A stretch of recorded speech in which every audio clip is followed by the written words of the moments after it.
Hello everyone, welcome back to my YouTube channel. तो जैसा कि आपको पता है कि कल रात में ही क्या हुआ, हम लोग का नोटिफिकेशन है जो दे दिया गया है। जैसा कि अतुल कुमार ने कल प्रेस कॉन्फ्रेंस में बोला था कि या तो रात या कल तक नोटिफिकेशन दे दिया जाएगा, लेकिन कल रात में ही हम लोग को नोटिफिकेशन आ गया। तो आप लोगों ने तो पीडीएफ देख ही लिया होगा कि पीडीएफ बहुत लंबा है, 15 पेजेज का। तो मैं बस उसमें जो इम्पोर्टेंट पॉइंट है उसको बताना चाहूँगी, क्योंकि पीडीएफ आप लोग देख चुके होंगे, वो मुझे भी पता है। तो चलिए सबसे पहले तो बात करते हैं कि नोटिफिकेशन है तो वो फॉर्म कब से फिल होगा।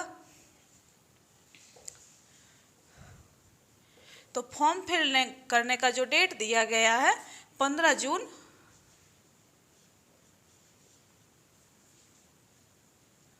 15 जून से लेकर 12 जुलाई तक, यानी कि लगभग 27-28 का दिन का टाइम दिया गया है फॉर्म फिल करने के लिए।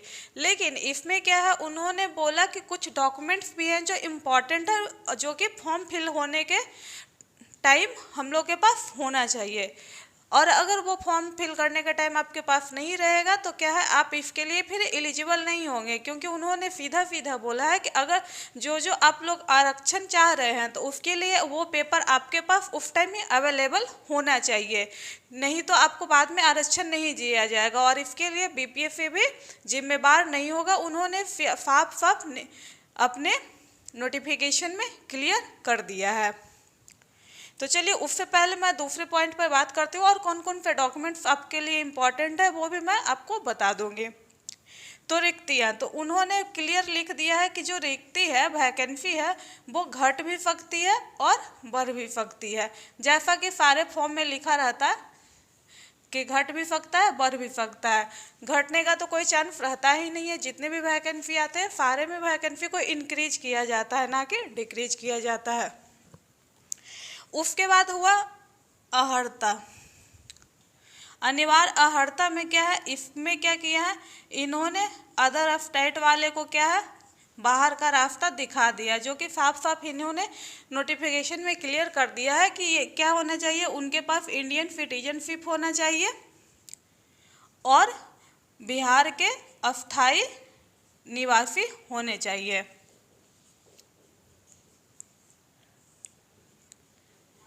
तो इससे क्या हो गया, अदर स्टेट वाले इसमें अप्लाई नहीं कर पाएंगे। उसके बाद इन्होंने योग्यता बताया है। योग्यता में सबसे इम्पोर्टेंट बात क्या है कि देखिए, जो पहले से क्वालिफाई है उनके लिए क्या है, बीएड,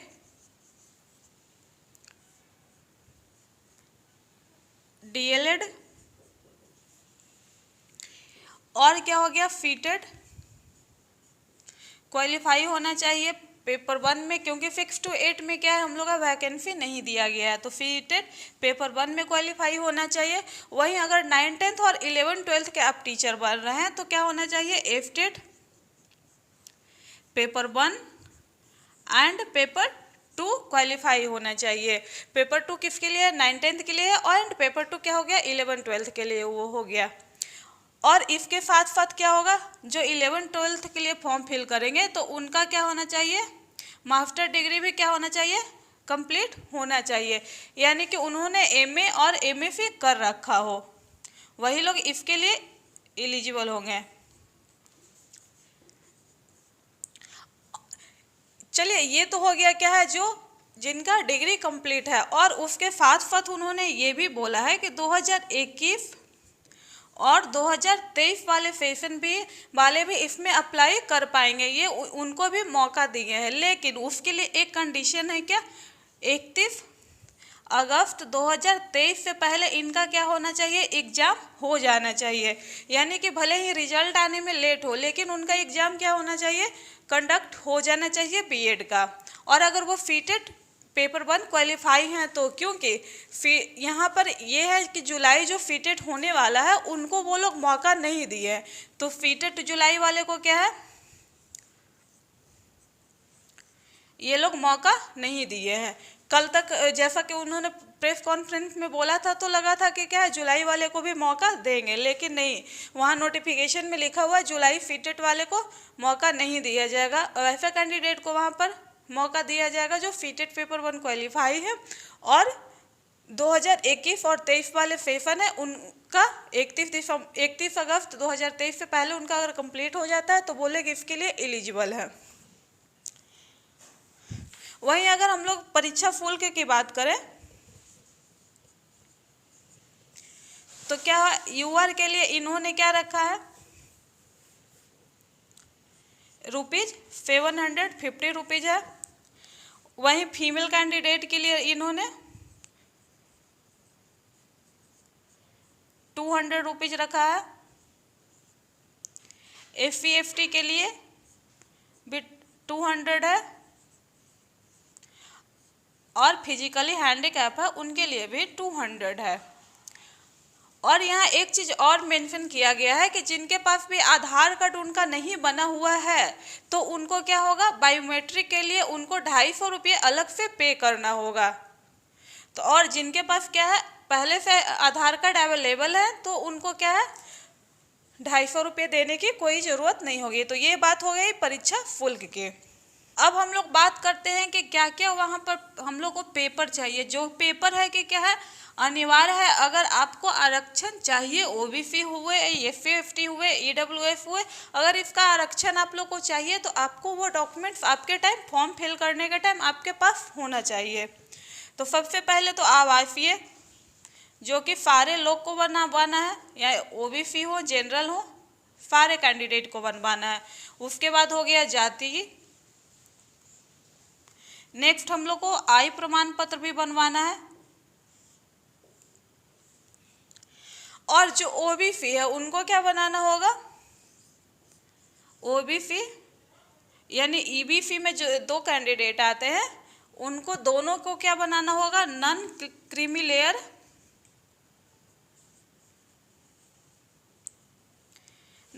लेयर का सर्टिफिकेट बनवाना होगा। यानी कि जो ईबीसी में और बीसी में आते हैं उनको क्या होना चाहिए, ओबीसी भी बनवाना है। और ये हम लोग का जो बनेगा ब्लॉक से बनाया जाएगा,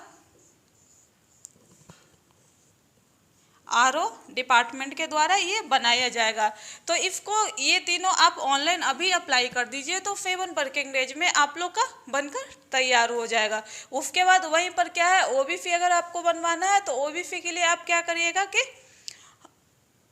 ये तीनों बन जाता है, उसके बाद आप ओबीसी के लिए अप्लाई कर सकते हैं। तो उसके लिए भी 1 वीक का टाइम चाहिए ओबीसी भी बनवाने के लिए। तो सबसे पहले तो आप ये डॉक्यूमेंट्स तैयार कर लीजिए, क्योंकि वहाँ पर क्लियरली लिखा हुआ है कि अगर आपको आरक्षण चाहिए तो ये सारे डॉक्यूमेंट्स आपको देने होंगे। वहीं पर अगर EWS कैंडिडेट है जिनका क्या है ओबीसी से भी कम कट ऑफ जाता है तो इनको भी बोला गया है कि आप अगर EWS में आते हैं तो आपको क्या है फॉर्म फिल करने से पहले उनको सर्टिफिकेट देना होगा।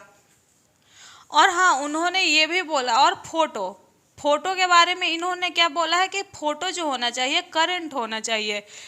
करंट फ़ोटो यानी कि जो फ़ोटो खिंचवा रहे हैं तो वो आप मान के चलिए 10 फोटोग्राफ आप रख ही लीजिएगा क्लिक करवा के। अगर करवाते हैं तो क्या है उसका 10 फोटोग्राफ होना चाहिए, क्योंकि उन्होंने बोला है कि आपके पास अभी एक तो हम लोग का ये होगा जो कि स्कैन करके जाएगा, और उन्होंने बोला एग्जाम के बाद 4 या 5 फोटो वहाँ भी हम लोग को ज़रूरत पड़ेगा। तो क्या है आप करंट पेपर फोटो जो भी क्लिक करवाइएगा आपके पास होना चाहिए।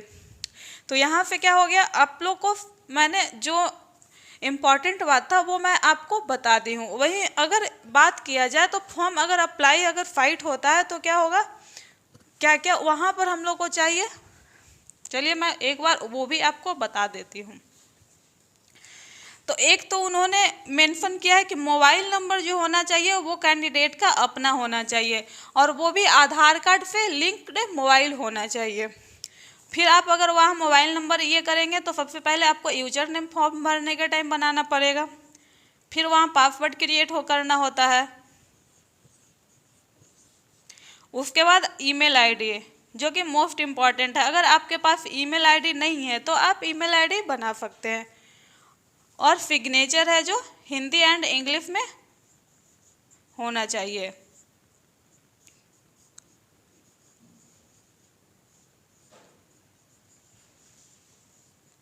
तो ये वीडियो मैं आपके लिए बस क्या है, EWF जो सर्टिफिकेट है, जातीय आवासीय आय जो भी सर्टिफिकेट बनाना है, मैं बेसिकली आपको ये बताने के लिए लाई थी कि कौन कौन सा सर्टिफिकेट है जो आपको चाहिए फॉर्म फिल करने के टाइम, क्योंकि इसको भी बनाने में क्या है आपको 15 दिन से 20 दिन का समय लगेगा। तो ये बनाना क्या है आपको अभी से बनाकर रेडी कर लेना होगा, क्योंकि बाद में क्या है टाइम नहीं मिलेगा, फाइट खराब रहेगा लास्ट टाइम में। इसलिए क्या है आपको इसको अभी से ही प्रिपेयर करके रख लीजिए। और इसके लिए मैं क्या है डिटेल वीडियो भी लाऊंगी, अभी बस छोटा सा वीडियो मैं आपको ये इन्फॉर्मेशन देने के लिए लाई थी।